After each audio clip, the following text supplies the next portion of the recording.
أعوذ بالله من الشيطان الرجيم بسم الله الرحمن الرحيم الحمد لله والصلاة والسلام على رسول الله وعلى آله وصحبه ومن والاه أما بعد. Bugünkü dersimiz kitabımızın ahırkı dersi. Yani Qavaid muhimma yahtacu ileyha el-mufassir. Yani Kur'an tefsiri kılmandığı adam bilimleşke tegişlik, hatırısında çın saqlaşqa tegişlik muhim qaideler. Bunun için avtor 7 türlü qaidani xulosaladi. Qur'on tafsir qilmoqchi odam cho'qim zihnida mushu qoidalarni alohida saqlashi va o'zi Qur'on tafsir qilish jarayonida mushu qoidalarni tatbiqlashi va amallashishi kerak. Shu avtor gapni mundaq boshlayotdi. Lit-tafsir qawaid muhimma. Tafsirning muhim qoidalari bor bo'lib, tu'inu ala fahmi sahih li kitabillahi ta'ala. Allah'ın kitabını doğru düşünüşke yardım berdi. Ve alel mufassir ma'rifatuha ve iltizam biha. Mufassir çoğun bulanı bilişi gerek ve şununla riayet qilishi gerek. Bu nayet isil qaideler bulup bir neçe türlü qaide şunun muhimlerinden 7 türlükne xulosalab keldik. Bunun birincisi kullu am yabqa ala umumihi hatta ya'tiya ma yuhassisuhu. Bunda öyle bilimiz Kur'an-ı Kerim mengülük kitap. Barlık milletlerge ortak düşürülgen kitap. Gerçi Kur'an-ı Kerim'deki nurgun ahkamlar, Resulullah'ın kıskıgını 23 yıllık hayatındaki bazı meselelerini misal qıp durup, ya şunu sebep qıp durup, ya şu vaqtda düşken su Allah'a cevap şekilde kelgen bilen. Lekin Kur'an-ı Kerim özününki mengülük bulup bilen nurgun meselelerge umum şekilde ibaret keltirgen. Bu alaqı Qur'onga nazar tashlagan, hadisga nazar tashlagan har qanday odamga mana chiqib turadigan masala. Masalan, sahobalar dengizga chiqqan vaqtida ep chiqqan suvni tarat elayotsa, ichki suv yo'q. Dengizning suvida tarat olsa bo'lamdi, bo'lmamdi desa Rasululloh, bo'ladi deb lam shu ishga xos shaklda javob bermasdan huvat-tahur ma'uhu wal hillu maytatuhu. Am shaklda suvi pokiz, dengizning mahsulotlari o'zlab qolsa hala mana shaklda. Hilal ibn Umayya o'zining ayoli bilan boshqalarni birga tutib olgandan keyin Rasulullohning qashqirib, "Men ayolimni boshqalar bilan ko'rdim, qanday qilaman?" Buni ayblab kelay desam, nima qildi deb. To'dguachim yo'q. Ayblamasam, bu ayolini xavf bilan ko'rsa, kishi chidab tug'ilolmaydi. Degandan keyin payg'ambar alayhisalom asli qoidaga tayinlab sen paket keltirishing kerak. Aw haddun ala zahrik. Al-bayina aw haddun ala zahrik. Ya paket keltirsa, chunki boshqalarni tuhmat, zina bilan ayblashning qoidasi ya paket to'tquach keltirish yoki 80 tuhmatning jazo sifatida yeyish. Degandan keyin Hilal ibn Umayya Allohga sig'inib qaytdi. So'ng shuning agish bilan والذين يرمون أزواجهم ولم يكن لهم شهداء إلا أنفسهم. Yani özünün başka guvaçısı yok. Ama ayollarına şu zina ayıp bilen ayıplayan kişiler hakkında ayet düştü. Gerçi bu meseleye sebep olgan, yani ayetning çıkış esbab nuzuli Hilal ibn Umayyaga o'xshash bir adam bo'lsa mu, lekin ayet وَالَّذِينَ يَرْمُونَ أَزْوَاجَهُم deb hamısıfıda düştü. Onda olganda biz bu ayetni qanday tushunamiz desa, çoğum am halet tushunilishi. Birinchi qoidaning talabi kullu am yabqa ala umumihi hatta ya'tiya ma yuhassisuhu. Har qanday am shu amliqini xoslaydigan bir dalil kelgan qadar lafz am bo'lgan narsalarning hammasi am shaklda muomala qilinish kerak. Chunki Qur'on umumga tushgan Qur'on. Umumiy vaqtlarga, umumiy ummatlarga, umumiy makonlarga, umumiy zamonlarga tushgan oyat bo'lgancha, uning umumligini yo'qotish uchun, umumligini to'latish yoki doirasini tarlatish uchun chuqur alohida dalil kerak. Buna deganlikning ma'nosi bima'na oyat bir ma'nodan ko'p ma'noga ehtimolliq oyatning lafzi mushu ma'nolarning hammasi bilan qanday qilinadi, tafsir qilinadi. Hammasidan tafsir qilinadi. Hattoki şu ma'nolarning birini xaslashga dalil tug'anga qadar qolganlar.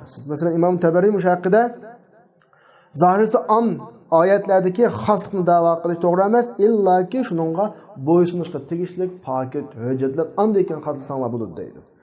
Ham İmam Tabari rahimahullah o'zining tafsirida mushu qoidaga amal qilgan bo'lib, masalan, va validu va ma walad degandagi valid am ibora. Va ma waladga mamu ham am irad, am lafzi yani.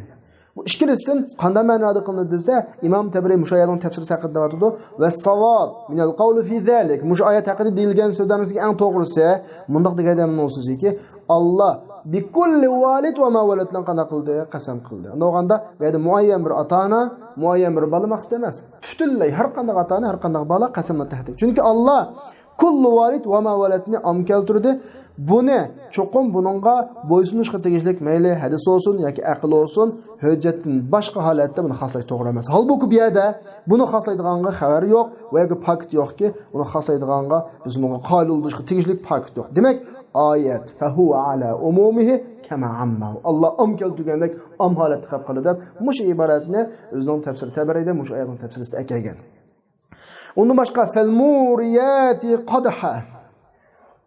Yani muriyat qadaha degani o't chiqaryotishlar bilan qasam degan bo'ladi. Qaysi o't chiqaruvchi? Atlarning tuyqudidan o't chiqadi janglarda. Zambiraklarning uchidan o't chiqadi. Pilmutlarning ig'izidan o't chiqadi. Demak, jangda ishlatgan qurollarning hammasidan o't chiqadi. Alloh qaysi desa, Tabari deyotdi, bu haqdagi aqvollarning eng avlosi, to'g'riga eng loyiqsi. Shunda deyilishki, Alloh jalla taala zikruhu muriyatlar bilan qasam qildiki, o't chiqarib o'tadigan. Unda o'ganda, masalan, otmo o'zining tuyoqlari bilan o't chiqaradi. Kishilar chaqmoq tashlar bilan o't chiqaradi.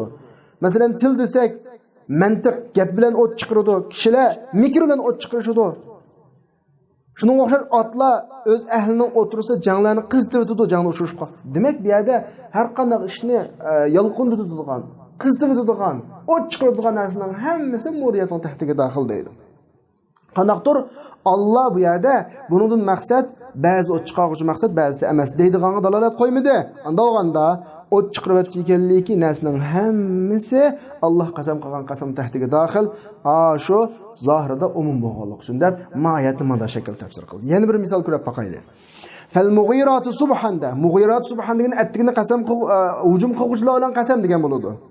İmam Tabari deyotdi, bu haqdagi so'zlarning to'g'riga eng avlosi mundaq deyilishki, Alloh jalla sanohu mughirat subhan bilan qasam qildi. Ya'ni attigan hujum qilgan har qanday hujum qiluvchi bilan. Bu yerda bir mughirani, bir mughirasiz xasqa ahvol yo'q. Unda o'ganda kullu mughira subhan. Subhan tang vaqtida hujum qilgan har qanday hujum qiluvchi Alloh qasam qilgan mazmunning doirasiga qana qiladi, daxil deb mana tafsir qildi. Yana bir misol. Va amanahum min xawf. Ularni xavfdan amin qildi degan oyatda mana deb tafsir qilinglar.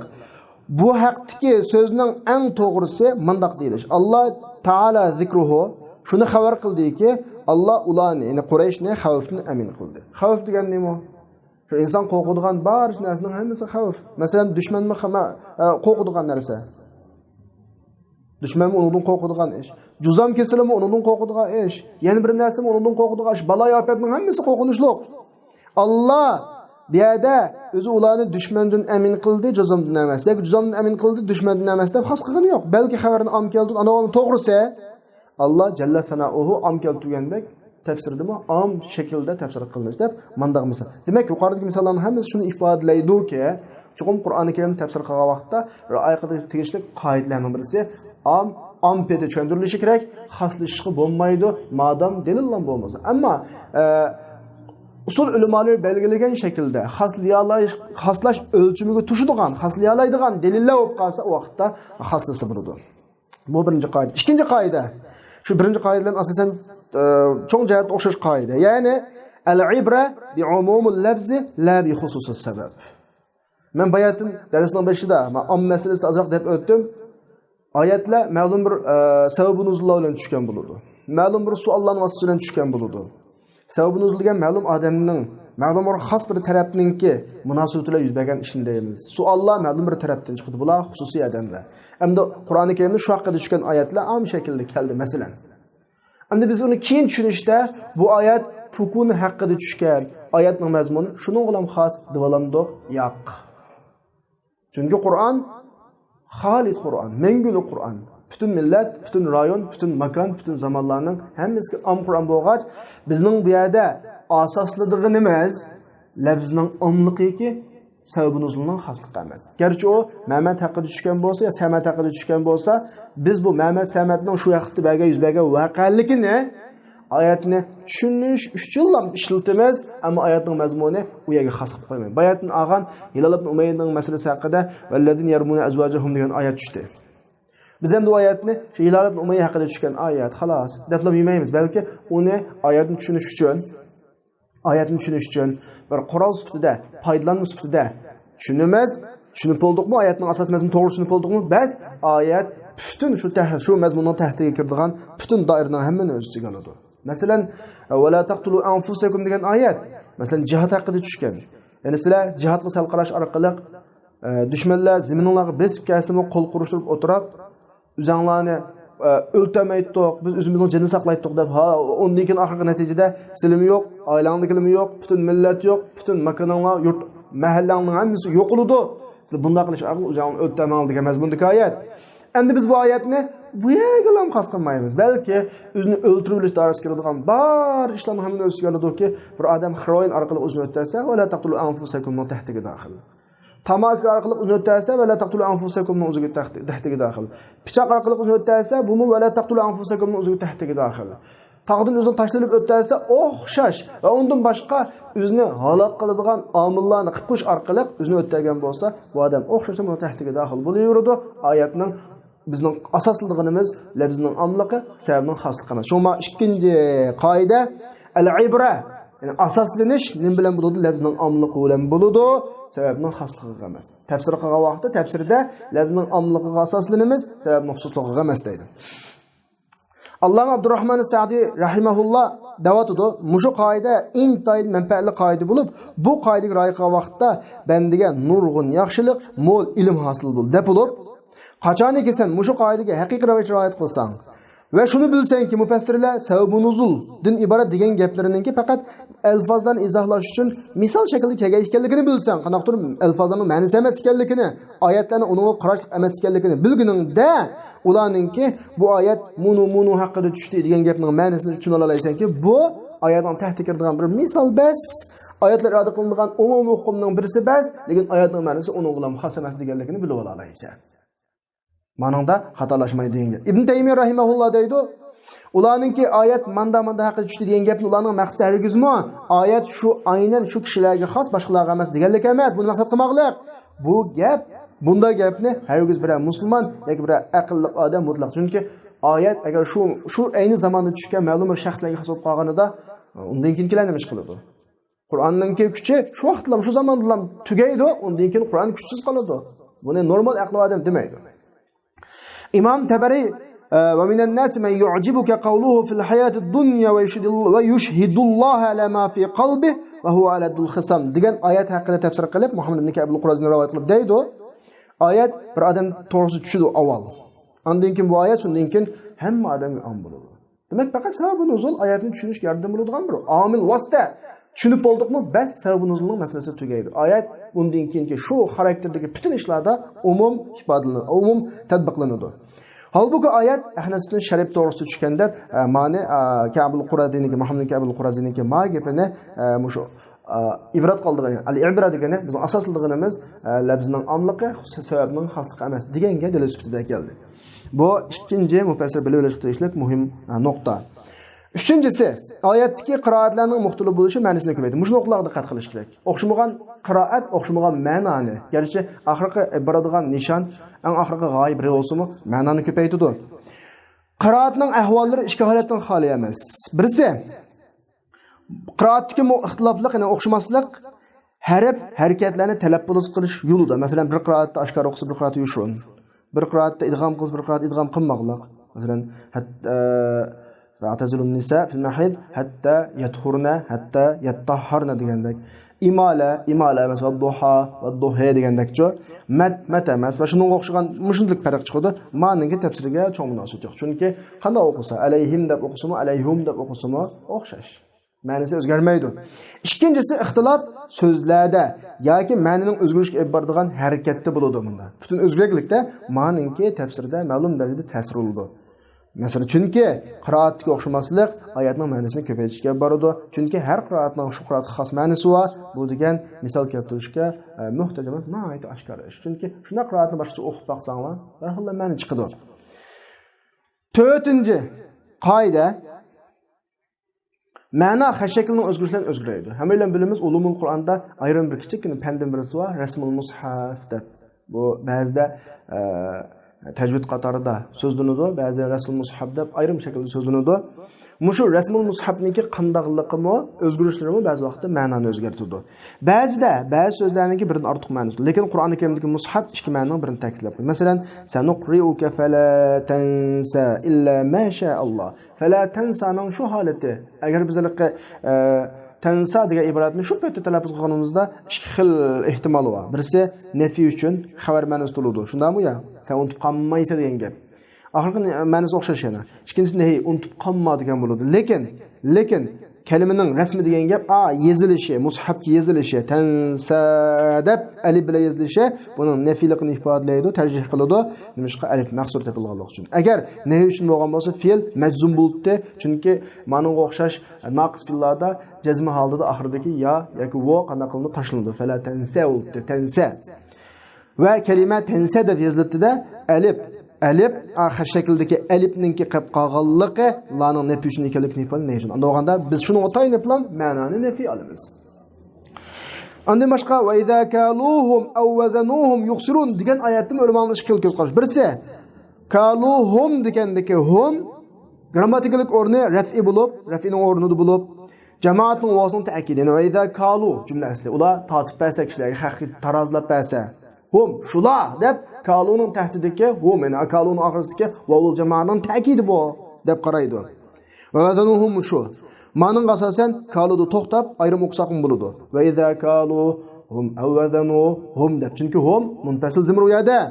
Ma'no vaqtda ular o'zi tatib bersa degan gap. O'zi tatib bersa, o'zi jinglab bersa, o'zi tarozlab bersa degan ma'noda. Ikkinchi xil fikr hum nasblikning o'rnidagini bu yerda grammatikalik o'rni mansub.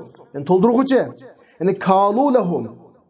Avla boshqalarga qanaq bersa, jinglab tarozlab bersa degan ma'no. Unda o'g'anadagi lam harfcha tashlandi, pil bevosita, pilning o'zi ulandi, maf'ul mahzuf bo'lsa makil mavzun manda shaklda. Unda o'g'a vaqtda kaluhum dukum zimr maf'ul bo'ldi, maf'ulun bihi bo'ldi. Xo'sh, qaysini qilsak ular? Ha shakliga qaraymiz. Kalimaning rasmi shakli ikkinchi ma'noni ta'kidlaydi. Chunki ma'no birinchi ma'no olgan bo'lsa, kalu ayrım söz, hum ayrım söz oldu. Vezanu ayrım söz, hum ayrım söz oldu. Bunda olgan vaqtida film mazininki köplik altida vodinkin bir tane alif var.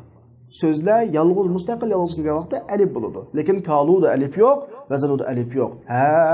Alifning bo'lmaganligi fi'lning köplik shakli ma'lum narsadan ittisol olib kelib turgan gap. İttisol oldi degandan keyin lam madamir muttasil mansub zimr ekanligini ifodalaydi. O'g'anda mansub bo'lgan vaqtda ikkinchi qiroat, ya'ni ikkinchi tafsir kuchli bo'ladi-da.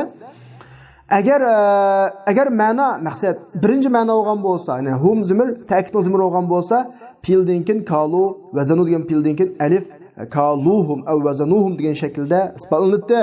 Ammo alifning bo'lmaganligi ikkinchi, ya'ni alifni talab qilmaydigan ikkinchi so'zning kuchli ekanligini ifodalaydi. Shuni Imom Tabriy deyotdi, bu haqdagi to'g'risi mening qashimda humdu to'xtash kerak, kaluhum deb humdu to'xtash, kalu demas. Ya'ni hum muttasil mansub zimr demakchi. Andakin dedi agar hum mustaqil bir kalam bo'lib, kalu ayrım kalam, hum ayrım kalam bo'lgan bo'lsa, hum demakchi o'g'ini ta'kid zimir bo'lgan bo'lsa, kaluning vazanuning yozilishi shu pilla bilan humning o'tirdan ayiradigan bir alif bilan yoziladi. O ikkisini har biri bilan deydi. Chunki şunun o'xshash o'rinlarida yozuvchilar shuni bilan jari bo'lganki, bizning sarf qoidasini bilamiz.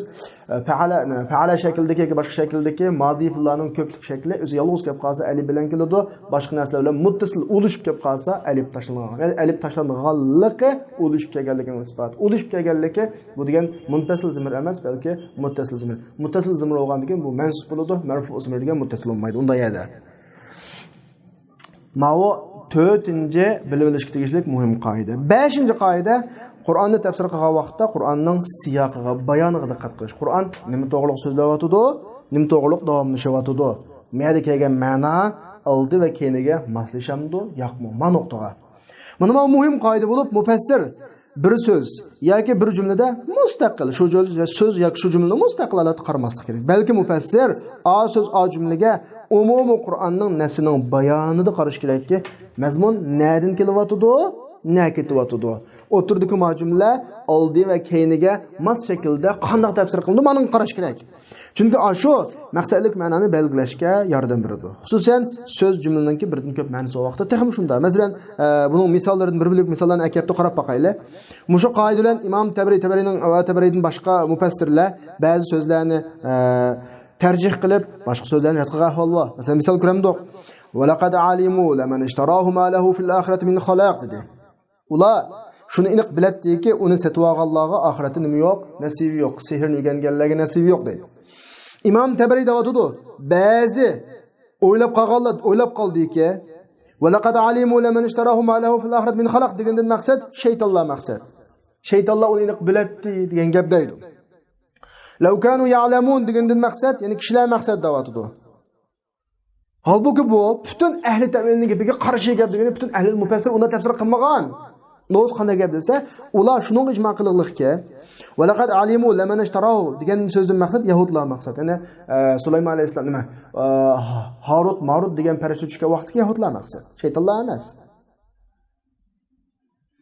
Bu butun mufassirlarning gapiga qarshilash bilan birga teg'ma gap Qur'oni Karim tushgan umumiy siyaqqa ham qarshi. Chunki "Va laqad alimu laman ishtarahu"dan ilgirki oyatlar va undan keyingi "law kanu" degandek oyatlarga qarab baqsak, bu oyatlarning hammasi Allohdan Yahudlarni so'kib, Yahudlarning azg'inligiga qayib, ularning Allohning kitobini, Alloh vahiyini, Allohning kitobini o'zining qilgan ishining xatoligini bilib turib, keyiniga tashlayotganligini ayblab, Yahudini to'g'riliq qilayotgan gap.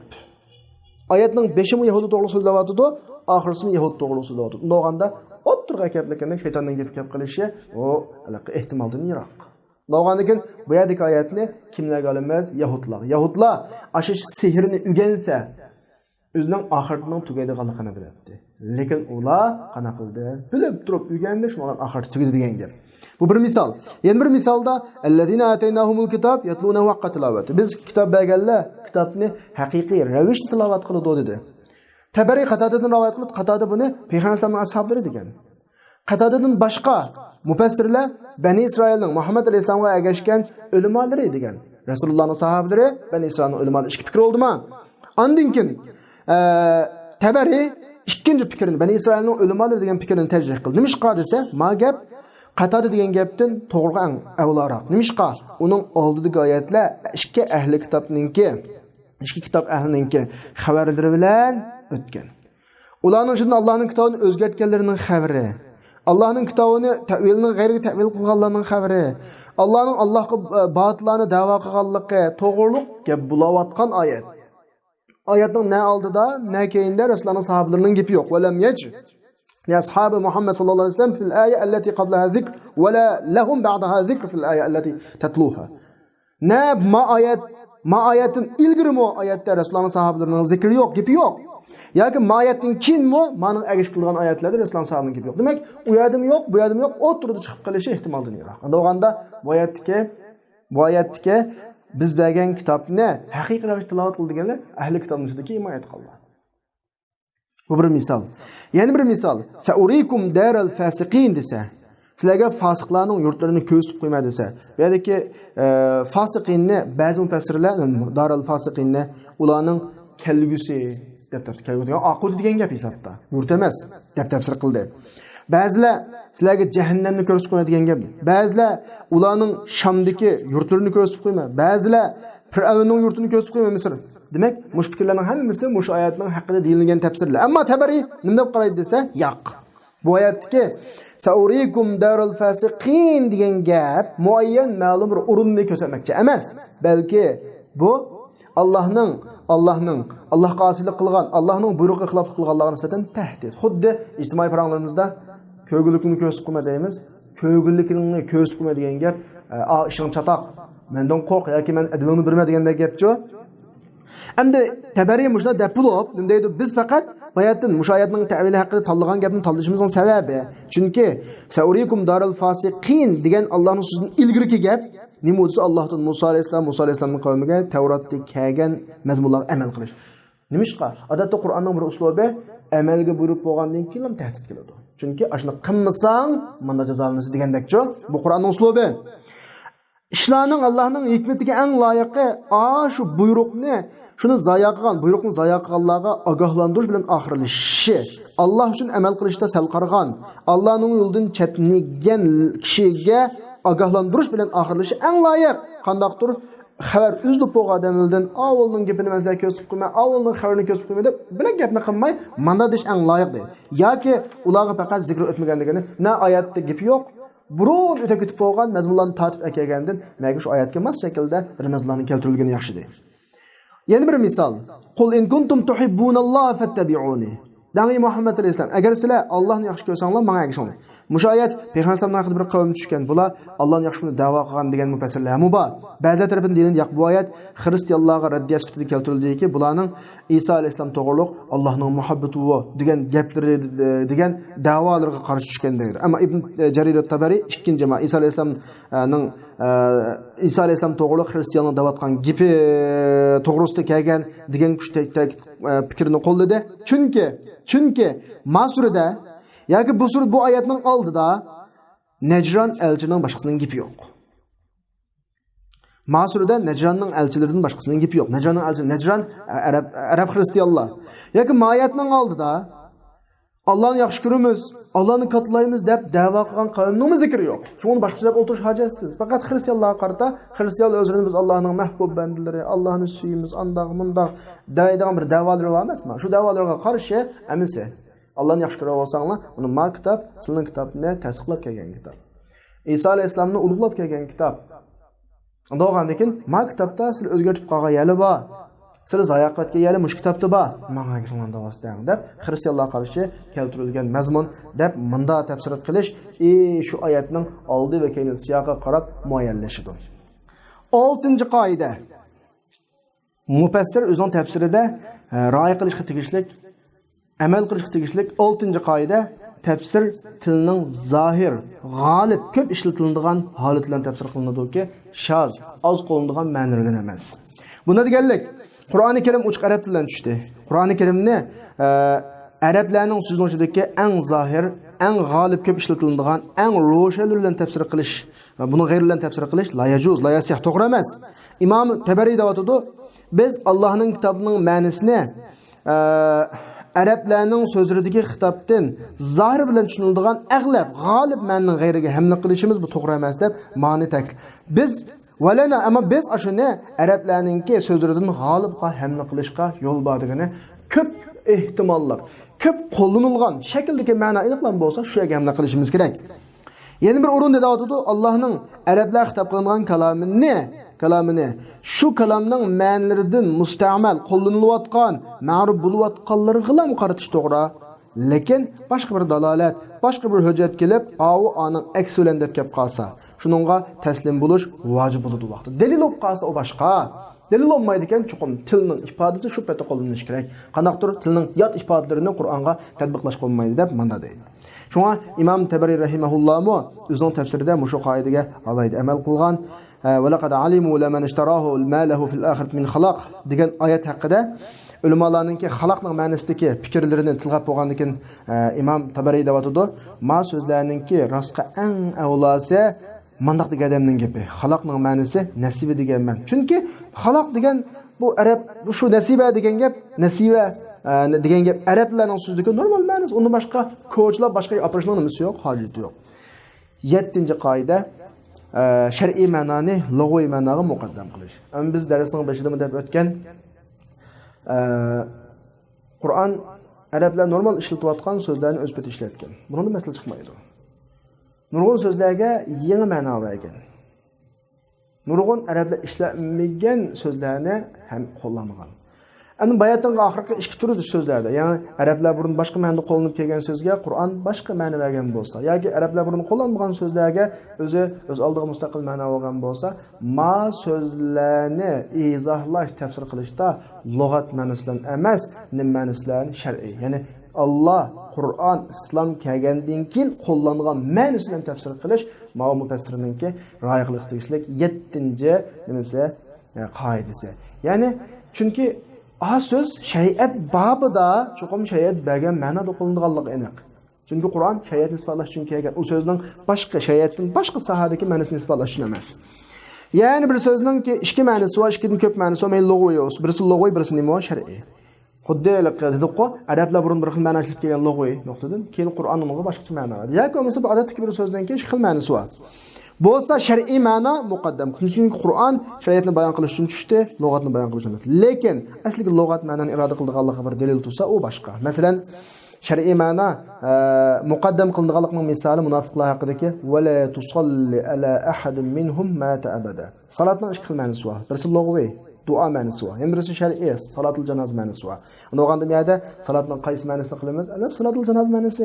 Shar'iy ma'no muqaddam chunki muxatabga ma'ruf bo'lgan, ma'hud bo'lgan, mutakallimga maqsud bo'lgan ma'no shu. Allah munofiqlar o'lib qolgan vaqtida musulmonlarning munofiqlarga namoz o'qimaslikni tashabbus qilyapti, buyuryapti.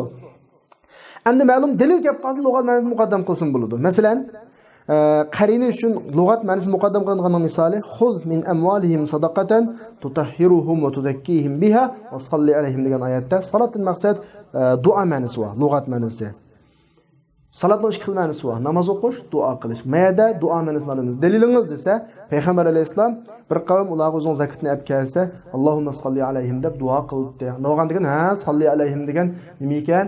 Duo ma'nosi ekan deb manda tushunamiz. Demak, ma'lum mufassir o'zining tafsirida muhim bilib olishga tegishlik va rioya qilishga tegishlik bir qoidalarning birisi. Shuning bilan bugungi darsimiz tugadi. Endi saboqdoshlar, biz kitobimizningki oldiki 10 mazmunni tugatdik. Oxirgi 11 mazmunda tafsir haqida kelgan muhim asarlar, avtorlari, tafsirning qo'llangan manhajlari tunishtirilgan oxirgi bir mazmun qoldi. Bu mazmun hamda intayin muhim mazmun. Ya'ni sizlar bu jamiyatimizda, bizning ilmiy soharimizda qo'llanayotgan tafsirlar qanday shaklda yozilgan tafsir? Kimning tafsiri? Tafsirining ittijohi nima?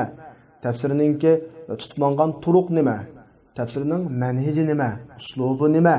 Avtorning ko'z qarashi qanday, qaysi mazhabda, nimani muayyanlashtirmoqchi degandek nuqtalarning hammasi mushahada bayon qilingan bir qancha kitobning amaliy ahvoli shu oxirgi mazmunda bayon qilingan. Endi bu mazmun bir nazariy mazmun bo'lgach, o'qisanglar tushunadigan mazmun bo'lgach, biz buni alohida so'zlab o'tamaymiz. Chunki bu kitobni o'qiydigan o'quvchining saviyasi buni o'qib tushunadigan darajada deb ishonamiz. Unda olgandan keyin kitobning oxirgi mazmuni sizlarga omonat qilib qoldi. Buni o'zinglar ko'rib, o'zinglar o'zlashtirishingiz kerak. Am buni deganlik hargizmo mazmun muhim emas deganlik emas. Muhim, ammo o'zinglar qila oladigan yerda o'g'achqa bizning burundan tatib qo'llanib kelayotgan uslubimiz o'quvchilar o'zi qila oladigan, o'zi tushuna oladigan yerlarni biz tushundirmaymiz. Shu nuqtadan oxirgi mazmun o'zinglar qoldi. Oxirgi mazmunda taxminan bir necha tafsir. Masalan, tafsir bil ma'thurdan 5 ga yaqin tafsir bir ra'ydanmi 5 ga yaqin tafsir. Bularning umumiy yozilish ahvoli avtorlari ana yangi zamonda yozilgan tafsirlarning bir qanchasi bo'lib, intayin ahamiyatli. Shuningdek o'quvchilarimiz oxirgi mazmunga sal qaramay o'zi astoydil vaqt chiqarib ko'rsa, mazmuni oson. Chunki biz ilgirki mazmunlarni astoydil o'zlashtirgan astoydil ko'rgan o'qiganlar bo'lsa, inshaalloh mazmunlarni tushunib ketalaydi. Va axiru da'vana alhamdulillahi robbil alamin.